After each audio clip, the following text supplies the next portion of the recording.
চুঁচুড়া কেন্দ্রের বিদায়ী বিধায়ক অসিত মজুমদার এই বছর তাকে নয় দেবাংশু ভট্টাচার্যকে চুঁচুড়া কেন্দ্র থেকে প্রার্থী করেছে তৃণমূল।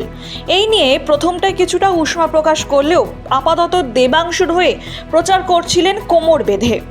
তালে তালে চলছিল তর্জন গর্জনও, কিন্তু ভোটের মাত্র কয়েকদিন আগে অসুস্থ হয়ে পড়লেন বিদায়ী তৃণমূল বিধায়ক অসিত মজুমদার।